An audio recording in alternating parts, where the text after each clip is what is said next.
par cette société minière canadienne qui a déversé un bac de cyanure dans le Cavali. Le Cavali était déjà menacé par l'orpaillage clandestin puisque vous savez que toutes les rivières se déversent dans le fleuve et dans les rivières internes, les orpailleurs clandestins utilisent ces eaux-là pour laver leur or. Et donc, toute cette eau polluée-là se déversait déjà dans la lagune quand cette société minière a fait maintenant un déversement à grande échelle. Et là, le bilan actuel est qu'il y a environ 200 morts. Ça, là, c'est si on a compté tout le monde. Donc, nous voulons conseiller à toutes les populations qui ont été victimes de cette intoxication d'écrire à l'ambassade du Canada pour porter plainte. Ça ne peut pas rester comme ça. Il faut que vous soyez dédommagés et il faut que ce fleuve-là soit dépollué. Les ONG environnementales, ça là, c'est pas politique. Il s'agit de la sécurité des populations. Vous aussi, vous devriez écrire à l'ambassade du Canada ou dire à l'État du Canada de prendre ses responsabilités, sinon de sanctionner cette société qui n'honore pas leur pays. Donc, la balle est dans votre camp, c'est à vous les victimes de vous organiser. Si vous ne pouvez pas le faire, venez nous voir, on va faire ça avec vous. Mais nous, on ne peut pas le faire sans vous. Voilà. Donc, nous avons besoin de savoir combien de victimes exactement il y a et nous allons vous dire ce qu'il faut faire pour entrer dans vos droits. Donc, vraiment, quand vous faites votre conseil de sécurité,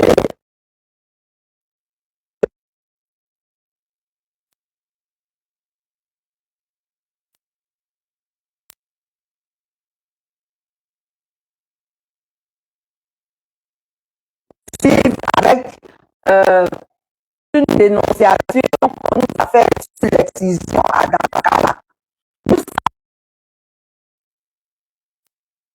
Nous ne sommes pas contre la tradition, mais ce qui n'est pas bon dans la tradition doit être extirpé parce que les conséquences de ces excisions-là sont innombrables. Donc, on nous a dit que dans le village, un village de la commune de Dabakala qui s'appelle Tabonon Ban, quelque chose là, Bamana, voilà. Dans ce village-là, récemment, il y a eu des excisions qui ont été faites et vous savez quelles conséquences physiques, morales et psychologiques ça a sur la vie de ces petites filles. Voilà, donc on veut attirer l'attention des ONG qui travaillent pour les droits de la femme pour leur demander de se pencher sur ce problème. Si vous avez besoin de détails, venez nous voir, on va vous les donner. Voilà. À Iré, le maire de Iré est devenu, il était RHDP, il est devenu PDCI. Nous ne comprenons pas pourquoi est-ce que c'est un problème pour certaines personnes au point d'aller agresser ce maire-là. Depuis, on est en Côte d'Ivoire ici, là, on sait qu'il y a eu un moment où la transhumance politique était interdite. Après, ça a été levé. Donc aujourd'hui, en attendant que la loi change, chacun est libre d'aller dans le parti qu'il veut. Et quand les gens quittent les autres partis pour aller au RHDP, ce n'est pas un problème. Mais un seul maire qui a quitté le RHDP pour aller au PDCI, c'est un problème. Nous, on vous dit tous les jours qu'on n'est pas dans un état de droit. Et les gens qui se sont levés pour aller manifester pour ça, là, on leur a rien fait. Hein. Si c'était nous, là, même pour des problèmes d'intérêt national, comme la cherté de la vie, on allait nous prendre pour nous mettre en prison. Mais quand c'est en faveur du RHDP, il n'y a pas prison dedans, on peut manifester comme on veut, on n'a arrêté personne et ils ont osé même le refaire en allant attaquer encore le dernier conseil municipal. Nous sommes dans un pays où il y a 2 poids, 2 mesures, alors que la loi, ça devait être pour tout le monde. Ça veut dire que si moi, demain, je me lève pour aller manifester contre la CIE plutôt, contre la cherté de la vie, normalement, on ne devrait pas en faire un problème. Puisque pour des problèmes politiques qui vous concernent, vous seul, vous ne faites pas de problème. Ce qui est d'intérêt général, c'est ça qui envoie prison. En tout cas, vraiment, il fallait qu'on le relève pour demander aux militants du RHDP de laisser le maire de Iré tranquille. De la même manière, des milliers de prostituées sont allées chez vous là. C'est comme ça, lui, il a décidé d'aller au PDCI. Ça ne devrait pas être un problème. Voilà. On n'est pas dans une démocratie, sinon on devait même pas parler de tout ça là. Voilà. Donc, on va maintenant parlait de la situation des travailleurs. Il y a trop de travailleurs qui souffrent dans notre pays. On ne peut pas tout citer. On reçoit des plaintes et des plaintes et des plaintes.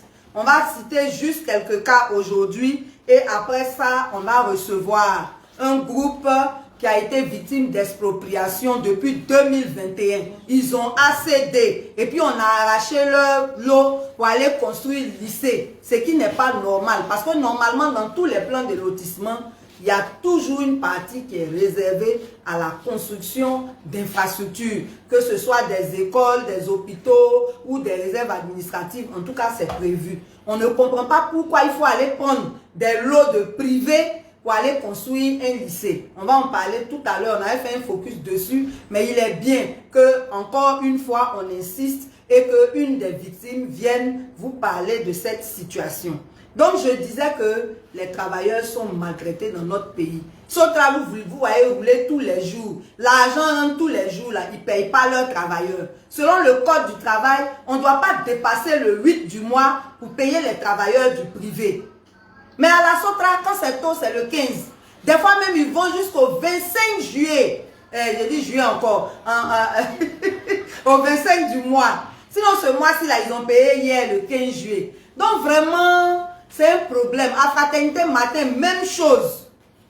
On maltraite les travailleurs là-bas. Ils sont en train même de se préparer pour faire la grève. On a aussi les dockers. Depuis 2019, il y a un décret qui a été pris pour définir leur statut. Et jusqu'à aujourd'hui, ce décret-là n'est pas appliqué.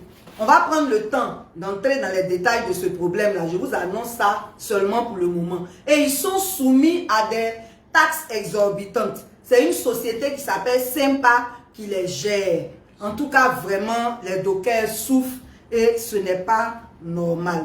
Il y a aussi le problème des enseignants du privé.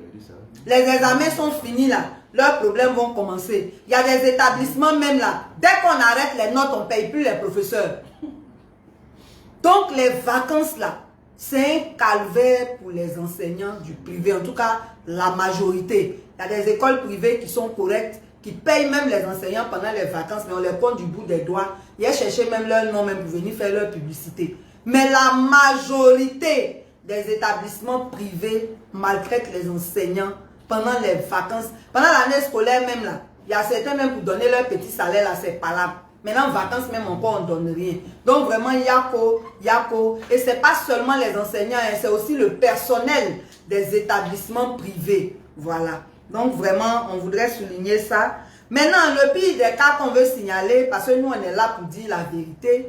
Normalement, quand on dit droit de l'homme en Côte d'Ivoire, c'est au CNDH, on devait voir ces droits-là respectés. Conseil national des droits de l'homme. Ça veut dire que quel que soit ce qu'on vous fait, c'est le CNDH que vous devez appeler. Ils ont des représentants dans toutes les régions du pays et ils ont leur siège à Abidjan ici. Nous, on a été surpris que des travailleurs du CNDH se plaignent que leur CMU et puis leur CNPS, là, on ne reverse pas. Aïe! Ça là seulement, il fallait qu'on en parle parce que c'est pas normal. Une structure qui s'occupe des droits de l'homme, c'est elle qui va maltraiter ses propres travailleurs. CMU là, c'est la santé. CNPS là, c'est par rapport à la retraite et certaines prestations sociales en cas d'accident de travail et autres. C'est tout à fait, c'est même primordial que tous ces trucs-là, ces prélèvements-là soient reversés. D'autant plus que c'est l'État qui paye les travailleurs de cette structure. Donc vraiment, nous, on n'est pas d'accord avec ça. C'est pas le CNDH qui doit gâter son nom. Si nous, on veut pleurer là, c'est chez vous, on doit aller pleurer. Donc, c'est pas en votre sein, vous allez faire pleurer les gens. Donc, réglez ça là rapidement, c'est pas bon. Voilà. Donc, comme on l'avait dit, on allait, après avoir présenté la situation des travailleurs, il reste un point. Les conseillers municipaux et les députés suppléants. C'est notre argent, l'argent du contribuable, qu'on prend pour payer tous les élus. Depuis le président de la République jusqu'au maire. Comment se fait-il que ceux qui travaillent étroitement avec ces élus, qui sont eux-mêmes des élus, ne soient pas payés, n'aient aucun traitement salarial? Le député suppléant là, il est voté en même temps que le vrai député. Et puis le vrai député a tout, lui il n'a rien.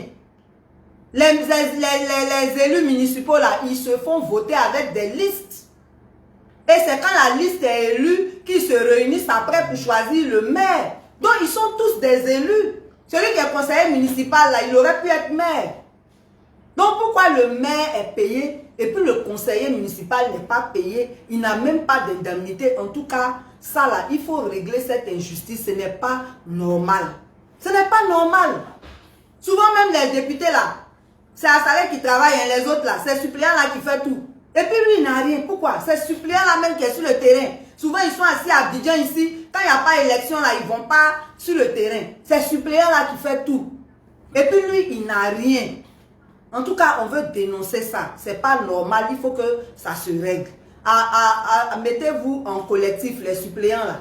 Si vous ne voulez pas aussi défendre vous-même vos droits là, nous, on ne peut que parler. Hein. Voilà. Mettez-vous en collectif et puis défendez vos droits. Comme les gens appellent tout politique là, les gens ont peur de défendre leurs droits. Ok. Donc maintenant, on va inviter, venez monsieur, on va inviter un doyen qui est concerné par ceux qui ont leurs ACD et puis on prend quand même leur lot pour aller faire des projets de l'État. C'est de ça on parle. Donc, monsieur, vous allez vous présenter et puis vous allez nous dire... non, c'est bon. Je vais tenir ça. Okay. Vous allez vous présenter et puis vous allez nous dire de quoi il s'agit dans votre situation. Quel est le problème? D'accord. Je suis M. Kofi Kona Olivier, entrepreneur en bâtiment. Ça fait au moins 45 ans que je suis dans ce corps de métier. Moi et mes équipes, nous avons fait beaucoup de choses en Côte d'Ivoire. Une grande partie des logements que les gens habitent aujourd'hui à Adjien, Angré, Jardin de la Riviera, Académie de la Mer et bien d'autres avec des sociétés comme la GFCI, des sociétés comme Iminvest qui a construit le Lièvre Rouge et plus particulièrement parmi tous mes chantiers, celui qui m'a donné beaucoup de satisfaction morale, je ne dis pas financière. C'est le chantier des Daoutro, avec M. Pierre Pakoui. Et nous avons construit plus de tous les villages aux alentours des Daoutro, avec, sous l'autorité du président de la République d'alors, M. Anikona Bélier, paix à son âme. Ok, donc il veut dire que vraiment il a apporté beaucoup à la Côte d'Ivoire dans sa vie professionnelle. Bien maintenant, qu'est-ce qui se passe maintenant que vous êtes à la retraite? Et vous avez quel âge? J'ai 76 ans. Et en cherchant à investir, je connais bien le secteur du foncier et de l'immobilier. Donc j'ai voulu faire un placement dans le foncier. Et c'est ainsi que un ami m'a parlé des terrains qui étaient en vente à Le Pougon, Andokwa, face à la zone industrielle. Et ces terrains-là étaient très bien situés. Ils sont bien situés toujours. Mais vu qu'il y avait quelques petits soucis sur le terrain, on a pris notre patience pour dire on va vérifier l'authenticité des pièces. C'est là que les gens nous ont présenté. Le promoteur du lotissement nous a présenté tous ces documents qui étaient en bonne et due forme. C'est-à-dire même que l'enquête de Komodo et Komodo qui a été... Non, n'entrez pas dans les détails, allons à l'essentiel. Voilà, l'enquête, voilà. Les documents étaient en règle, vous avez pris vos lots. J'ai pris 5 lots que j'ai payés. Et vous savez qu'en Côte d'Ivoire, obtenir l'ACD sur le terrain, c'est la croix et la bannière. Nous avons mené toutes les démarches et qui nous ont permis d'arriver à l'obtention de mes 5 ACD. Quelques temps plus tard, la mairie de Yopougon, à l'époque dirigée par M. Kafana Kone Gilbert, je crois que c'est son nom, qui, sachant très bien qu'il avait tous les documents concernant ce lotissement, il est prévenu que ce lotissement fait partie d'un lotissement privé. Nous avons bien obtenu nos ACD en bonne et due forme. On peut les vérifier auprès du ministère de la Construction.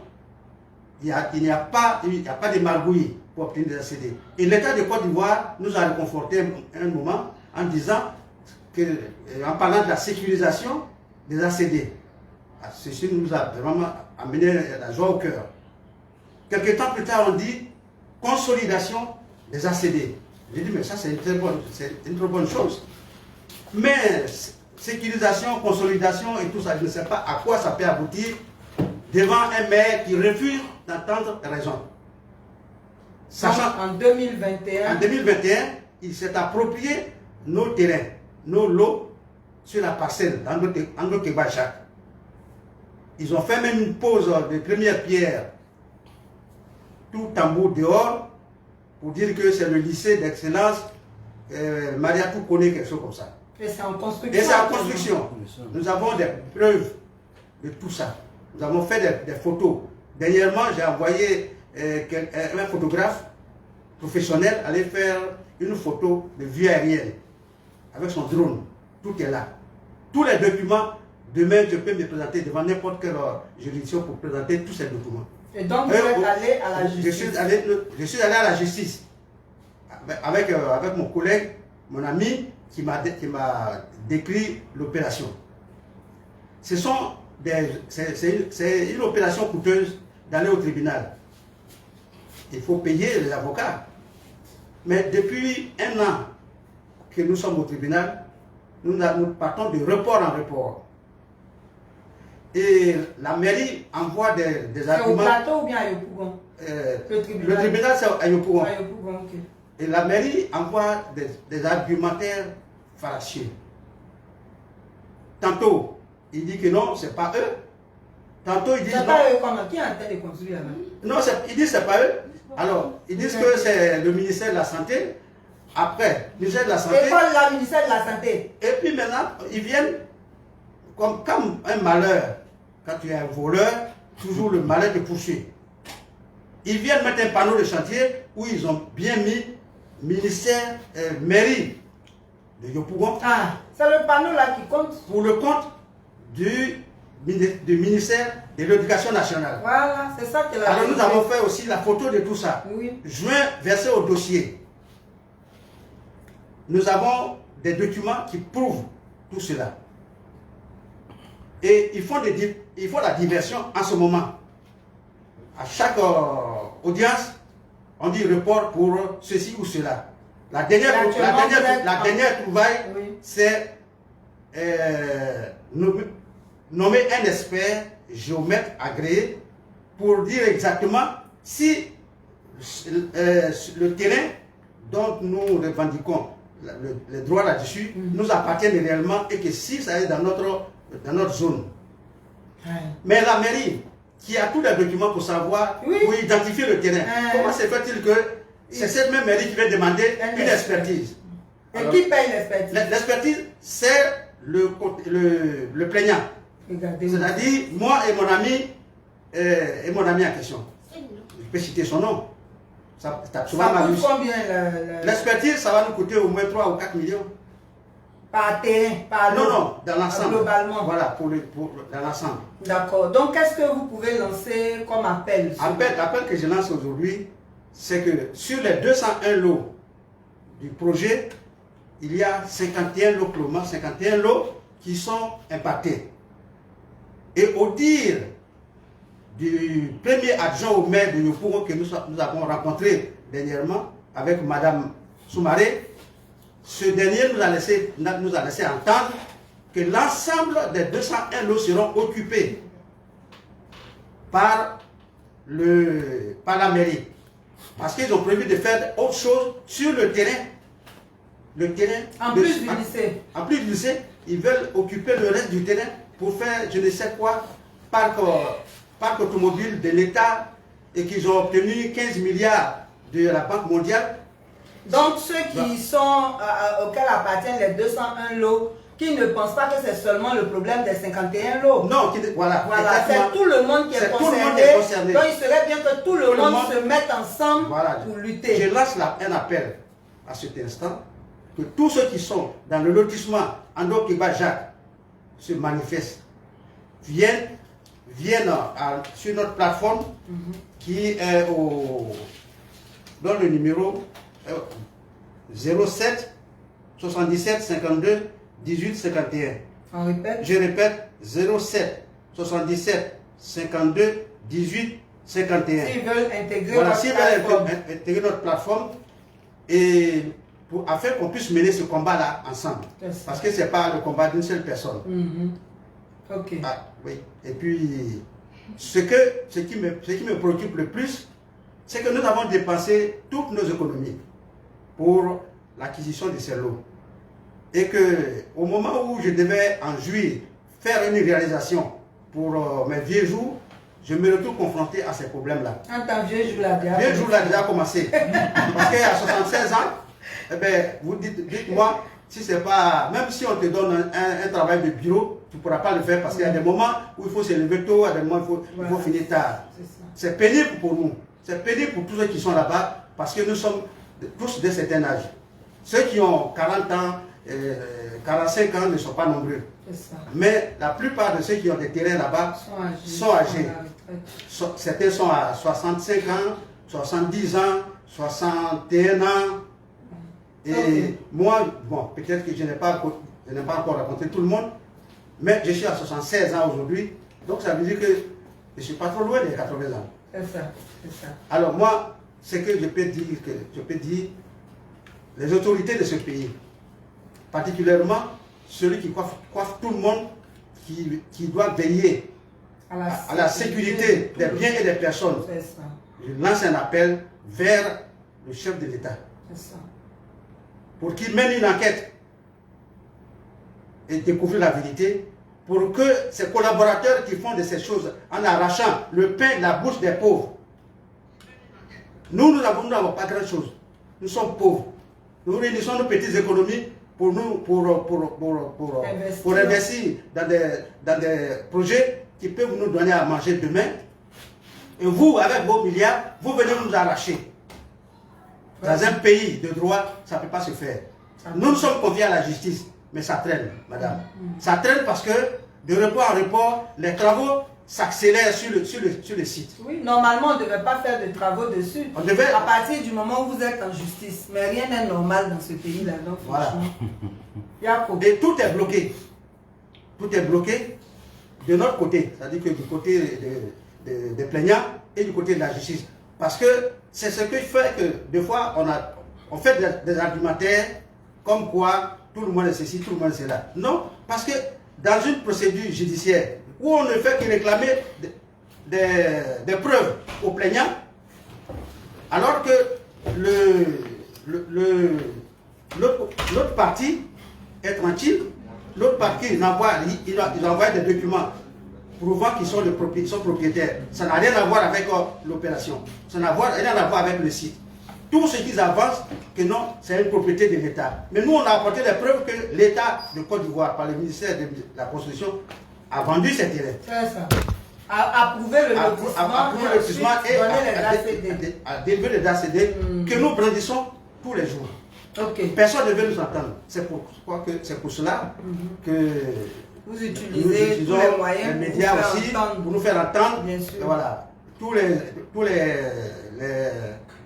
Tous mes compagnons de misère qui ne sont pas encore sur la plateforme, je vous en prie, inscrivez-vous. Vous avez eu le numéro tout à l'heure, rejoignez le groupe pour que nous soyons plus nombreux pour affronter ces gens que je ne peux pas qualifier d'autre chose que des voleurs. Ok, papa, merci beaucoup. Donc, le message est bien perçu. Le numéro donné, on va le répéter. Voilà, tous ceux qui sont sur ce lotissement-là, appelez le 07 77 52 18 51 pour rejoindre la plateforme et lutter ensemble pour qu'on vous restitue vos lots. De la même manière, quand les gens ne sont pas en règle, on casse leur maison. Lycée qui est en train d'être monté là-bas, ou bien on casse, ou alors on vous paye à la valeur actuelle des lots que vous avez perdus.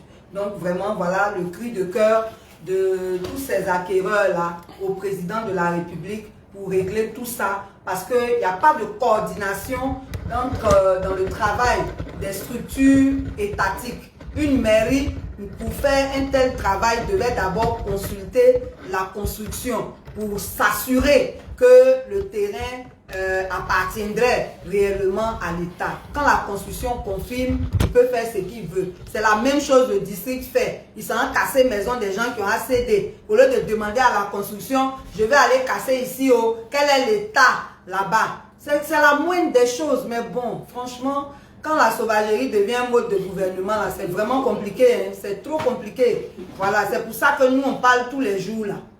Merci papa, merci beaucoup. Yako, et puis que Dieu fasse que le chef de l'État vous entende. Amen. Voilà.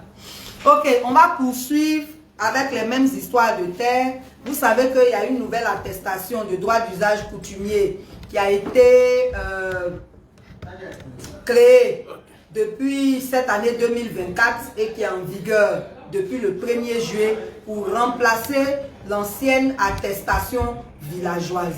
Et le ministère de la Construction a donné 6 mois à partir du 1er juillet à tous les détenteurs d'attestation villageoise pour se mettre en règle par rapport à la nouvelle attestation. Et bizarrement, et c'est de ça qu'on parlait tout à l'heure, il n'y a pas de coordination dans ce que l'État fait. Le préfet de Boaké donne 3 mois aux gens pour mettre leur parcelle en valeur. C'est quoi son problème? Le ministère dit 6 mois, lui il dit 3 mois. Il y a un problème. Parce que même ceux qui ont les attestations villageoises, le drame c'est qu'il y a certains qui ont des attestations sur des lotissements non approuvés. Ils doivent se battre d'abord pour que les lotissements soient approuvés avant même de prétendre avoir l'ADU. Donc on ne devrait pas leur donner 3 mois pour mettre le terrain en valeur. En tout cas, ce n'est pas normal.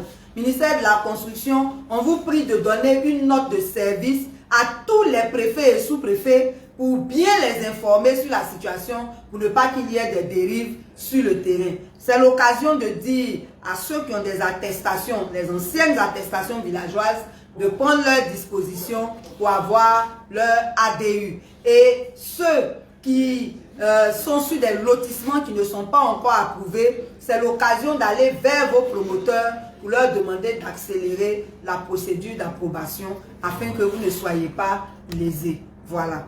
Donc, on continue avec d'autres sujets, toujours par rapport au foncier. Ils ont lancé un nouveau projet qu'ils appellent le Presse-Fort.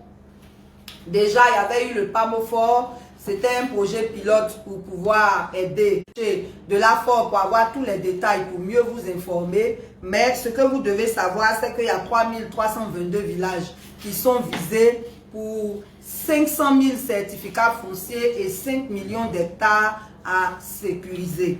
Voilà, on va revenir dessus une autre fois. On a aussi organisé, enfin, après 5 ans d'absence, on a organisé l'examen du barreau, le CAPA, en 2023 et les résultats sont sortis. Sur 675 postulants, seuls 19 ont été retenus. C'est très peu, mais nous pensons que si chaque année le CAPA est organisé, les choses vont aller parce qu'il y a très peu d'avocats. D'après les informations qu'on nous a données, il y a seulement 500 avocats pour 30 millions d'habitants, ça fait très peu. Et donc, il faut que le barreau organise le CAPA chaque année. Voilà. Désormais, il est aussi obligatoire d'avoir recours à un architecte et à un ingénieur conseil pour construire un immeuble. Ça, là, c'est pas nouveau.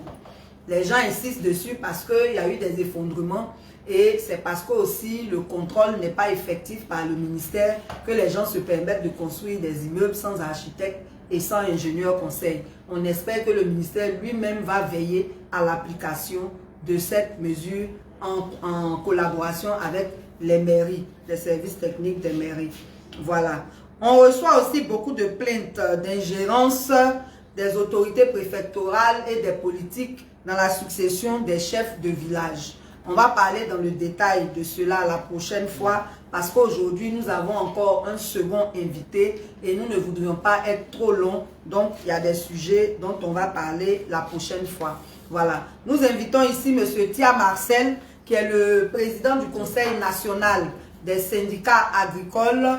Il est très engagé et c'est avec lui que nous avons l'habitude de parler de la situation réelle des paysans parce que lui, il ne fait pas partie des paysans qui travaillent contre les paysans. Il fait partie des paysans qui sont pour la vérité. Et ce n'est pas une vérité qui est dirigée contre le pouvoir, mais c'est une vérité qui est dirigée contre la gestion de la filière qui a été confiée au Conseil Café Cacao, qui ne respecte pas ses prérogatives et qui porte préjudice aux paysans. Voilà. Monsieur Tia, Marcel, bonjour. Bonjour, madame Nous la sommes présidente. très très heureux de vous retrouver ici encore. Je vais tenir pour vous. Okay. Et quelle est la situation actuelle des paysans actuellement? Merci beaucoup, madame la présidente, pour l'occasion que vous donnez au Conseil national des syndicats agricoles de Côte d'Ivoire et ses partenaires, à savoir SINAPSI et ANAPROSI, de nous prononcer encore une fois sur la situation des paysans en Côte d'Ivoire. Nous disons qu'aujourd'hui, la situation est plus qu'alarmante au niveau de tous nos villages et campements, concernant l'ensemble des paysans. Que ce soit le café cacao, la NACAD, le palmier à huile et tout, c'est la situation de tous les paysans qui est catastrophique aujourd'hui. Nous n'avons plus de routes, pas d'hôpitaux, nos enfants n'ont plus accès à l'école gratuite, nous n'avons pas accès à l'eau potable et le pire, tous nos produits sont sous-payés aujourd'hui. Depuis bientôt 9 campagnes, le cacao, le café est sous-payé. Mais un rappel que nous devons faire, c'est grâce au café cacao que la Côte d'Ivoire existe et continue d'exister. Aujourd'hui, le prix du cacao, du kilogramme de cacao est à près de 5 000 francs CFA. Et le paysan, le Conseil Café Cacao a fixé 1 500 francs comme prix garanti. Et ces 1 500 francs ne sont même pas respectés dans certains villages et campements. Parce que ceux qui sont chargés de faire le contrôle n'ont même pas accès à ces villages et campements puisque l'accès est difficile. Et on nous fait croire qu'aujourd'hui, il faut mettre l'interprofession pour que les paysans récupèrent la gestion de leur filière café cacao. Mais le rappel que nous voulons faire, lors de la libération de 2002 à 2010, la filière était entre les mains des paysans que nous sommes. Les choses allaient mieux. Mais pour quelques erreurs de dépenses, nous avons souhaité que l'État de Côte d'Ivoire nous aide à redresser nos caisses. À faire d'aider les gens. Et à faire d'aider, normalement de 2011, le Conseil Café Cacao avait 3 ans pour redresser la situation de la filière café et la remettre aux paysans. Et la remettre aux paysans. Et 3 ans là, c'est depuis quelle année? 3 ans, normalement, c'est depuis 2015. 3 ans là n'est pas encore arrivé. 3 ans n'est pas encore arrivé. Et ce que nous constatons, c'est que chaque année, d'abord, le Conseil Café Cacao érige des règles contraignantes pour les coopératives des paysans pour leur permettre de collecter le produit de leurs membres.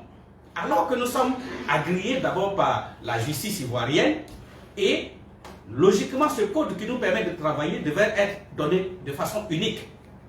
Mais chaque année, il faut renouveler ce code de commercialisation pour les coopératives des paysans. On peut comprendre pour les autres acteurs qui sont venus travailler dans la filière, mais ce qui concerne les paysans, ça ne devrait pas être fait. Et ensuite, nous avons les impôts que nous payons, qu'on nous soumet. Alors que, comme je vous l'ai dit, sur 5 000 francs, on donne 1 500 francs aux paysans. Les 3 500 francs sont gérés aujourd'hui par le Conseil Café Cacao. Mais de quel impôt parle-t-on pour que nos sociétés coopératives soient soumises à des impôts à n'en point fini et d'autres reçoivent des menaces de fermeture des magasins? Donc du coup, nous voyons que c'est un coût monté par le Conseil Café Cacao parce que c'est eux qui sont censés protéger les paysans que nous sommes et protéger nos organisations. La stabilisation veut que, parce que la stabilisation dit que quand il y a un souci de commercialisation, la compensation doit être faite par le Conseil Café Cacao qui assure la stabilisation. C'est ça. Ce qui n'est pas le cas et toutes nos coopératives sont aujourd'hui endettées jusqu'au cou parce que d'abord, à cause des impôts, à cause des faux frais qu'on appelle les frais de route et puis par manque de financement, par manque d'équipement. Donc du coup, toutes nos organisations sont affaiblies aujourd'hui par le Conseil Café Cacao qui aujourd'hui nous a appelés à travers une soi-disant comité de mise en place de l'interprofession qui est piloté par le Conseil Café Cacao. On nous dit, bon, aucune de nos organisations ne répond aux critères de mise en place de l'interprofession qui doit revenir pour céder la section de la filière aux paysans que nous sommes. Pour ne pas vous céder votre filière, on dit vous ne répondez pas aux critères. On dit nous ne répondons pas aux critères. En tant eux-mêmes qui gèrent là aussi, ils font rien pour que votre situation Ils ne font rien puisque aujourd'hui, nous avons logiquement, aucune coopérative n'a été financée depuis 2011 jusqu'à aujourd'hui. Et c'est dans ça, on dit que vous êtes allé faire une manifestation pour rendre hommage au président de la République. Par rapport à quoi, quand il y a tous ces problèmes? Merci beaucoup pour cette question qui revient toujours. En réalité, les paysans ne sont pas allés faire une manifestation de soutien à qui que ce soit. Nous n'avons pas payé la caution de qui que ce soit. C'est le conseil Café Cacao qui a manipulé certaines personnes, certains de nos camarades, pour leur faire croire qu'ils vont payer la caution des candidats à la présidentielle. Mais l'épargne des paysans n'est pas destinée à ça. Non, mais du tout. Il y a un cahier de charges pour le conseil Café Cacao qui est de pouvoir encadrer, stabiliser et développer le secteur. Je ne pense pas que ces genres de prérogatives soient prévus dans le cahier des charges. Donc, ça veut dire que tout simplement, notre épargne est utilisée à d'autres fins. C'est pourquoi nous demandons que l'état des caisses soit fait aujourd'hui aux paysans que nous sommes. Parce que les cotisations qui sont faites, ça n'appartient ni au Conseil Café Cacao, encore moins à l'État de Côte d'Ivoire. C'est la cotisation, l'épargne des paysans que nous sommes. Des paysans où il y a des gens de tous les bords, de tous les partis. Il y en a aussi qui n'ont pas de parti. Exactement. C'est leur argent, eux tous. On va comme parler payer caution d'un candidat. Le Conseil Café Cacao doit être l'émanation de tout bord politique. C'est-à-dire que nous tous nous retrouvons au Conseil Café Cacao. Chacun a son parti, en tant que paysan. Donc ce n'est pas à nous de pouvoir soutenir qui que ce soit. Chacun a son candidat dans son cœur. Voilà. Maintenant, et puis chacun peut le faire individuellement. Voilà. Mais pas avec l'argent du groupe. Mais c'est comme ça, c'est l'argent du groupe. On a vu par le passé, il y a certains paysans qui ont pris l'initiative de payer les cautions de certains candidats. Mais ça, c'est leur problème, c'est leur argent. Oui. Mais on ne peut pas prendre l'épargne de tout le monde pour pouvoir soutenir des actions politiques. Pour faire papatoya politique. Donc ça veut dire que déjà, le Conseil Café Cacao s'est dérobé de ses fonctions. Ce n'est pas pour ça que nous avons souhaité que le Conseil Café Cacao soit mis en place. C'était pour nous aider à redresser nos caisses. Nous voulons que l'état de nos caisses nous soit fait pour qu'on sache combien d'argent nous avons aujourd'hui en caisse. Parce que l'un de nos comptes détenait plus de 600 milliards en 2011 à l'arrivée du Conseil Café Cacao. Nous avons des acquis comme Sifcacop, Coco Service et autres qui n'existent plus aujourd'hui, alors que c'est des structures que les paysans nous avons acquis pour nous aider, nous soutenir et permettre à nos enfants de pouvoir travailler. Mais aujourd'hui, qu'est-ce qu'on peut faire pour que cette filière-là vous soit rétrocédée? La seule chose qui reste à faire, nous disons au chef de l'État d'entendre le cri de cœur des paysans. Vraiment. Nous avons souhaité que les techniciens nous aident à redresser notre filière. Ce n'est pas le cas, ce n'est plus le cas, ça n'a pas été le cas. Nous demandons tout simplement qu'on nous rétrocède la gestion de notre filière Café Cacao. Et nous demandons aussi aux institutions financières internationales, la Banque mondiale, les FMI, qui sont là, qui ne disent rien. Vous leur avez écrit? Pendant que nous avons écrit à toutes les institutions depuis 2016 jusqu'à aujourd'hui. Écrivez encore. Si vous voyez que nous commençons à parler, c'est parce qu'on en a assez. C'est pourquoi il y a certains de nos camarades leaders qui étaient à l'extérieur du pays pendant un temps, qui sont rentrés. Le CONASACI, le SYNAPSI et la NAPOSI, nous allons nous retrouver très bientôt pour convoquer tous les paysans de Côte d'Ivoire à un grand rassemblement. À un grand rassemblement, nous allons décider du sort de notre filière, de notre propre sort. On est fatigué que des gens qui sont venus nous aider nous posent des conditions contraignantes. Ils sont en train de nous évincer de notre propre filière. On ne peut plus continuer d'accepter ça. Il faut que le chef de l'État, on tire la sonnette d'alarme. En tout cas, vivement ce grand rassemblement. Que la filière Café Cacao soit rétrocédée aux paysans. Nous avons des organisations qui ont affaibli, qui existent. On peut se retrouver et on va trouver la solution entre nous, parce qu'on se rend compte finalement que la solution qu'on attendait des intellectuels, ça n'a pas été le cas. Aujourd'hui, le paysan est démuni, le paysan est dépourvu de tout ce qui est nécessaire pour sa survie. Et il faut que ça cesse. D'accord. En tout cas, ceux qui parlent à le président, allez lui dire que les paysans ne sont pas contents. Ils veulent un bilan du Conseil Café Cacao et qu'on leur rétrocède leur filière. Et donc, ce grand rassemblement, est-ce que vous avez déjà choisi la date? On n'a pas encore choisi la date, comme je le disais. Nous sommes 3 grands leaders. Nous appelons aussi tous les autres leaders de la filière qui veulent le bien-être des paysans, pas leurs intérêts personnels, mais qui veulent le bien-être des paysans, de nous rejoindre, parce que nous avions un mot d'ordre de grève qui est en cours. Nous avons suspendu, non, nous n'avons pas levé. Donc nous allons nous retrouver pour aviser. En tout cas, faites-le rapidement avant la rentrée si possible. Oui, on va le faire avant la rentrée des classes pour ne plus que cette situation perdure. Amen. Amen. En tout cas, merci beaucoup. Merci à vous. Et puis, bon courage. Merci. Bon courage, vous avez notre soutien. Merci beaucoup. Merci beaucoup pour tout ce que vous faites pour nous. D'accord. Merci. Au revoir. Ok, donc, chers amis, on va essayer d'aller vite. Comme aujourd'hui, on a reçu 2 invités. On va rapidement se prononcer sur le discours du président Laurent Gbagbo à Beaunois et ensuite on va donner les annonces. Donc rapidement, vous le savez tous, ce dimanche 14 juillet, le président Laurent Gbagbo était en meeting à Beaunois et la mobilisation a été très bonne. Mais ce qui a été marquant dans ce meeting, au-delà de tout ce qui a été dit, c'est l'appel au rassemblement de l'opposition. Et nous, en tant que société civile, au nom de la paix, nous pensons que c'est essentiel. Parce que si l'opposition n'est pas divisée, elle ne peut que être forte.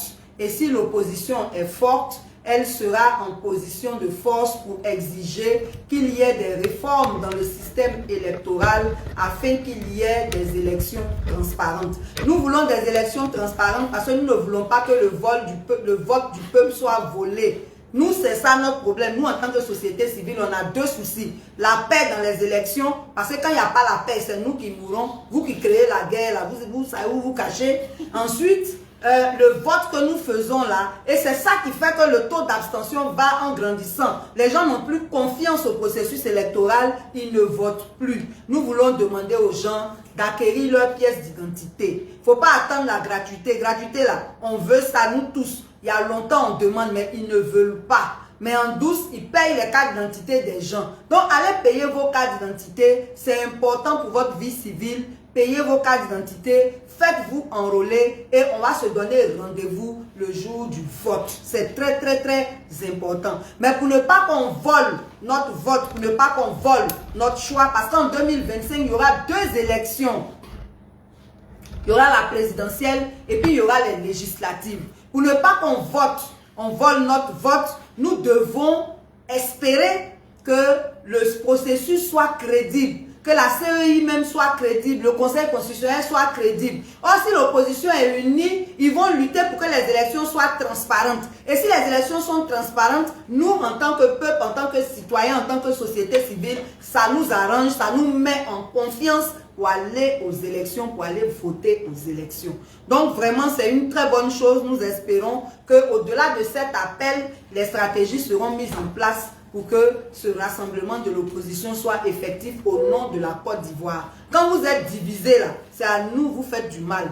Donc vraiment, entendez-vous, nous, ça nous plaît comme ça. Et c'est pour ça d'ailleurs qu'en attendant de voir quelque chose comme ça émerger, nous, ACI, on a organisé une journée de consultation populaire pour des élections transparentes et apaisées. Et tous les partis politiques ont participé à cette journée, sauf le RHDP.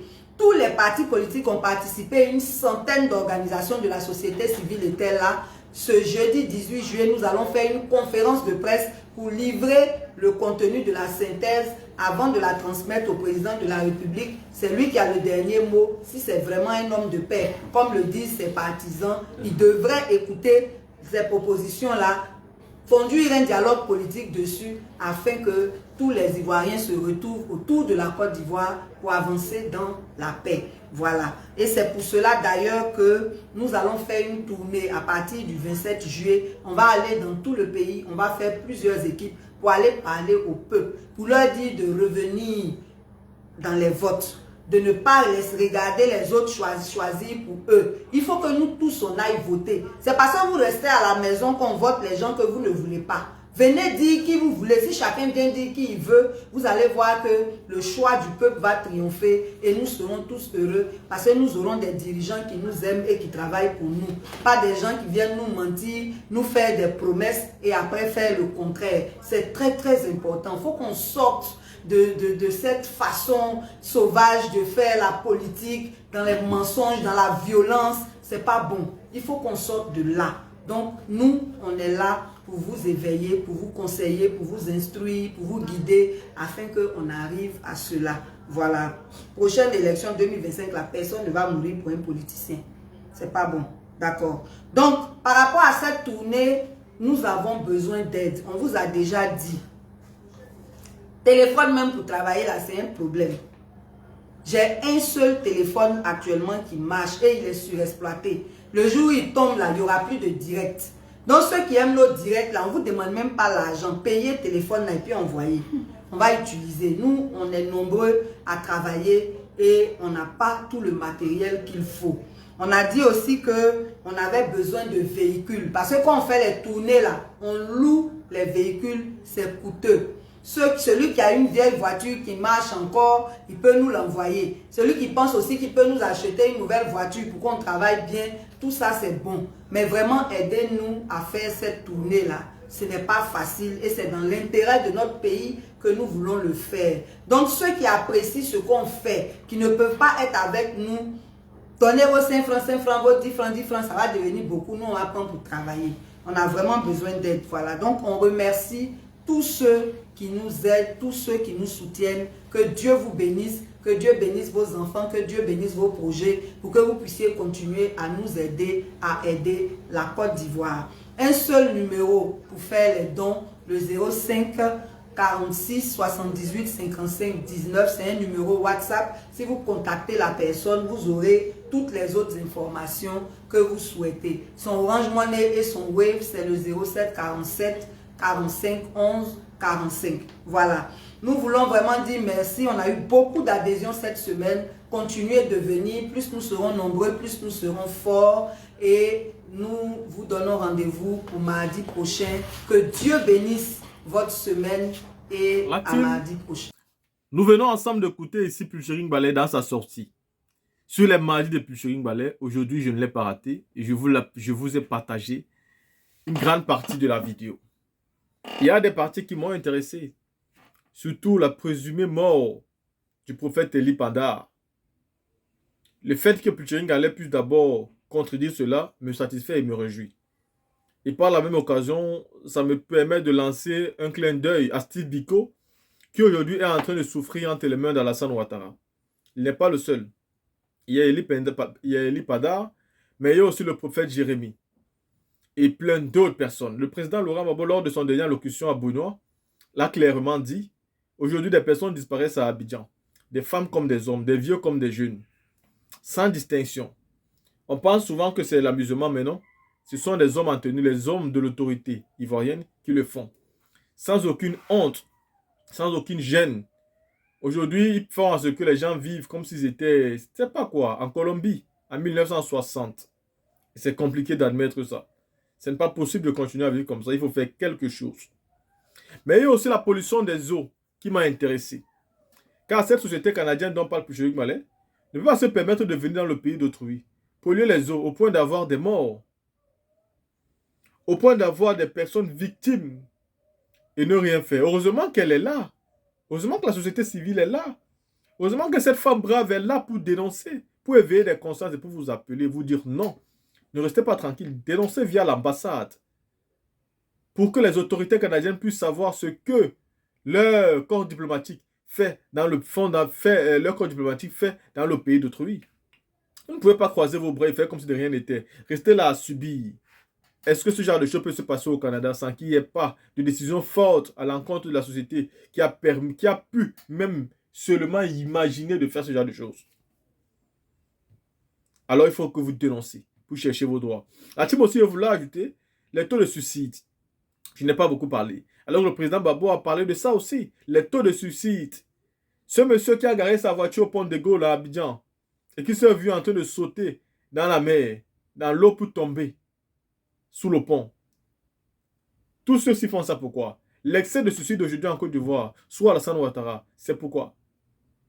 Vous pensez que c'est pourquoi? Quand des personnes se trouvent en difficulté, ils ont des voitures mais sont capables de mettre le carburant. La vie est devenue de plus en plus chère. Peu importe ce qu'ils font, peu importe le salaire, ils n'arrivent plus à joindre les deux bouts. Ils se retrouvent devant une pression immense, un stress total. Souvent à cause de la peur, des frustrations, beaucoup se retrouvent en train de vouloir se donner la mort parce qu'ils n'ont pas le choix, ils ont perdu le goût à la vie. Voilà pourquoi ce gouvernement doit changer en 2025. Et ceci, vous devez comprendre l'appel du président Laurent Gbagbo et répondre favorablement. La team, je vous pensez par rapport à cette sortie de Pulchering Ballet et on se prend pour une autre vidéo.